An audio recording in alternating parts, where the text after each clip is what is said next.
Bismillahirrahmanirrahim. Assalamualaikum warahmatullahi wabarakatuh. Nama saya Tarisa Fauzia, NIM 11970303039. Nah, di sini saya akan menjelaskan salah satu paper yang berkaitan dengan materi fisika komputasi lanjut yang berjudul Aplikasi Simulasi Monte Carlo dalam Mengestimasi Biaya Proyek. Nah, di bagian pendahuluan ini, menurut Kwak dan Sodad pada tahun 2004, manajemen resiko belakangan ini telah memulai mendapatkan perhatian di bidang manajemen proyek. Nah, metode yang digunakan ini adalah simulasi Monte Carlo. Metode Monte Carlo ini sudah banyak digunakan dalam berbagai macam aplikasi matematika dan sains. Paper ini membahas aplikasi simulasi Monte Carlo dalam mengestimasi biaya sebuah proyek menggunakan program Microsoft Excel dengan mengambil sebuah proyek sederhana yang terdiri dari 6 aktivitas. Nah, adapun di dasar teori, yang pertama yaitu metode Monte Carlo mensimulasikan sistem berulang-ulang kali, ratusan bahkan sampai ribuan kali tergantung sistem yang ditinjau. Nah, caranya itu dengan memilih sebuah nilai random untuk setiap variabel dari distribusi probabilitasnya. Nah, hasilnya itu adalah sebuah distribusi probabilitas dari nilai sebuah sistem secara keseluruhan. Nah, yang kedua yaitu ada digunakannya untuk menghitung atau mengiterasi biaya dalam waktu proyek. Simulasi ini menggunakan nilai-nilai yang dipilih secara random yang bertujuan untuk menghitung distribusi kemungkinan biaya dan waktu total dari sebuah proyek. Nah, lalu simulasi Monte Carlo ini jarang digunakan oleh kebanyakan manajer proyek. Nah, kenapa?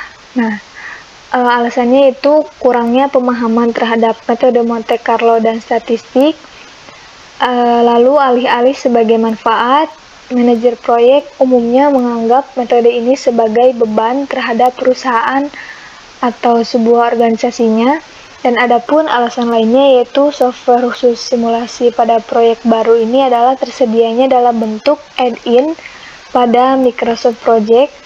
Meskipun pada Microsoft Excel ini sebenarnya dapat digunakan dengan menggunakan fungsi run atau RAND. Lalu adapun metode yang digunakan pada simulasi ini ada 3. Yang pertama ini ada desain simulasi ya.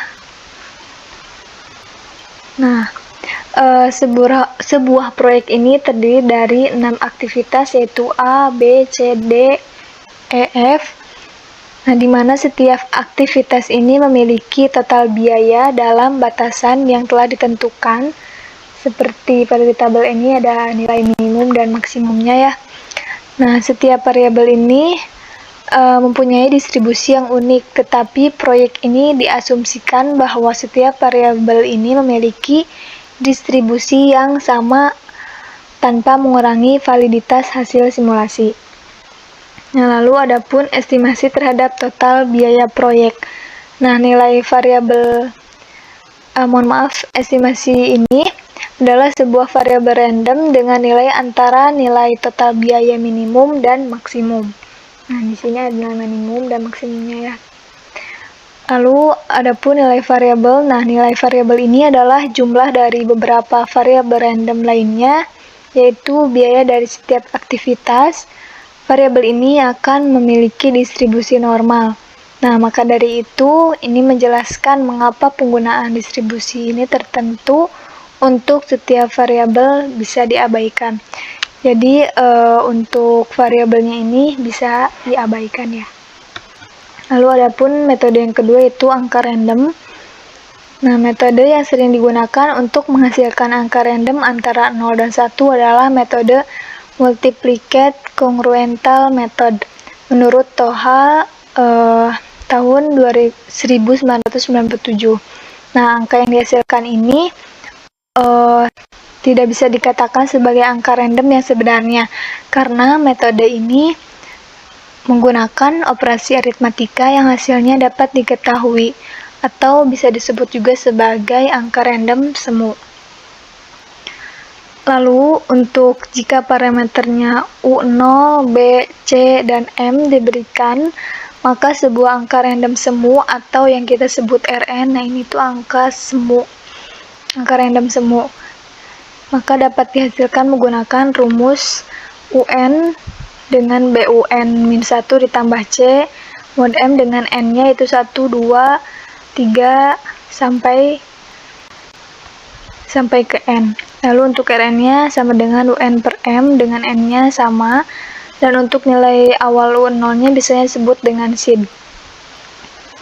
Nah, lalu angka randomnya ini dihasilkan menggunakan fungsi ran di Microsoft Excel.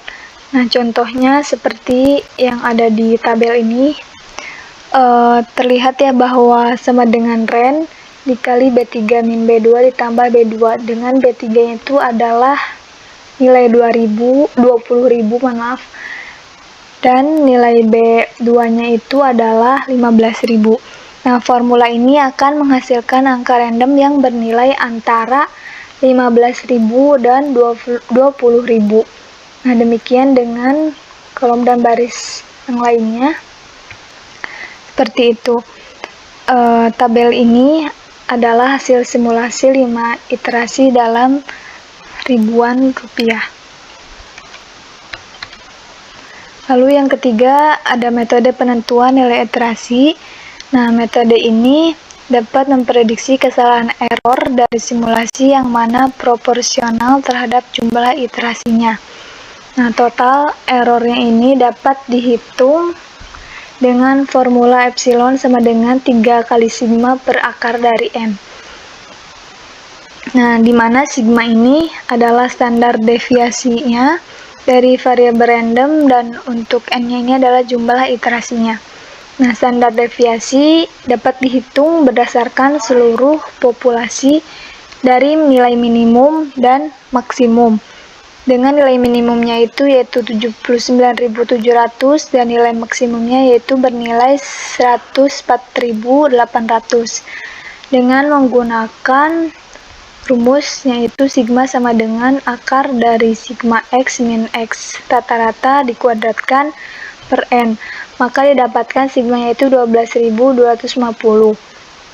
Lalu jika diinginkan nilai absolute error yang kurang dari 2%, dengan rumus epsilon sama dengan X rata-rata per 1 per 0,02, maka didapatkan epsilonnya yaitu bernilai 1845. Nah, jadi jumlah iterasi yang dibutuhkan untuk mendapatkan hasil dengan error yang kurang dari 2% menggunakan rumus N sama dengan 3 kali sigma per epsilon dikuadratkan, maka didapatkan hasilnya yaitu 416. Nah, lalu untuk hasil dan pembahasannya, nah tabel ini adalah nilai rata-rata dari variabel random biaya proyek setelah 416 iterasi. Ini adalah nilai-nilainya.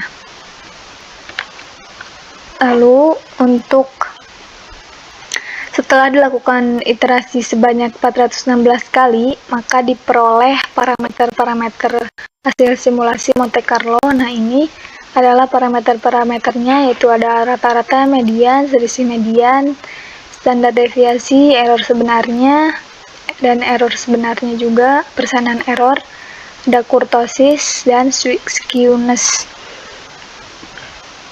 Nah, setelah mendapatkan standar deviasinya, error yang sebenarnya itu dihitung, maka didapatkan 519.000 dengan menggunakan formulasi yang ini ya. Nah, hal ini terlihat pada tabel 3 ini, di mana selisih antara median dan rata-rata ini hanya 0,22%. Nah, akurasi simulasi ini cukup tinggi, di mana persenannya hanya 0,56%. Nah, pada grafik di sini menunjukkan bahwa PDF dan CDF ini dari hasil simulasi Monte Carlo setelah dilakukan iterasi sebanyak 416 kali. Nah, grafik ini hasil simulasi dari Monte Carlo. Nah, adapun informasi yang didapatkan dari distribusi hasil simulasi ini adalah kurtosis dan skewness. Nah, di sini ada kurtosis dan skewness. Nah, kurtosis ini adalah ukuran relatif dari kurva dibandingkan dengan bentuk kurva distribusi normal. Nilai kurtosis yang normal adalah 0. Nah, kalau untuk hasil dari simulasi Monte Carlo ini, hasilnya 0,437 ya.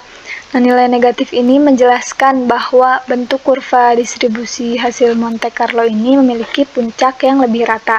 Nah, di sini bisa lihat ya teman-teman. Jadi ini lebih rata untuk nilai kurtosisnya minus gitu. Sedangkan untuk nilai skewness-nya itu nilai normalnya juga, distribusi normalnya bernilai 0, tapi ketika pada hasil simulasi Monte Carlo ini nilainya min 0,199 ya. Nah, ini tuh kenapa kalau nilai negatif ini menjelaskan bahwa ekor dari kurva distribusi simulasi ini lebih condong ke arah kiri. Nah, CDF pada gambar ini digunakan untuk mengetahui probabilitas biaya total proyek. Nah, seperti halnya contohnya itu seperti ini. Jika anggaran yang tersedia untuk proyek bernilai 90 juta, maka probabilitas proyek dapat dilaksanakan sekitar 25%.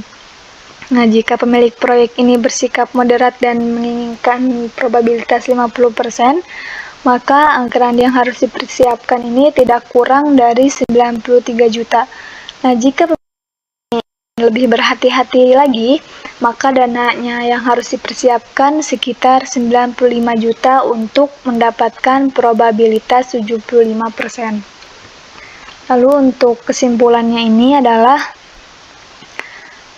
sebagaimana metode simulasi lainnya, akurasi dari hasil simulasi Monte Carlo ini sangat dipengaruhi oleh akurasi variabel-variabel inputnya. Contohnya itu pada paper ini menggunakan estimasi biaya minimum dan maksimum dari setiap aktivitas. Nah, simulasi Monte Carlo ini hanya membantu kita dalam memprediksi perilaku sebuah sistem dengan memperhitungkan unsur yang mengandung resiko dan ketidakpastian. Jadi, simulasi Monte Carlo ini hanya bisa memprediksi aja ya. Nah, lalu adapun simulasi ini menjadi alat yang handal bagi manajer proyek dalam menganalisa resiko dan ketidakpastian yang umum terjadi dalam pembiayaan proyek.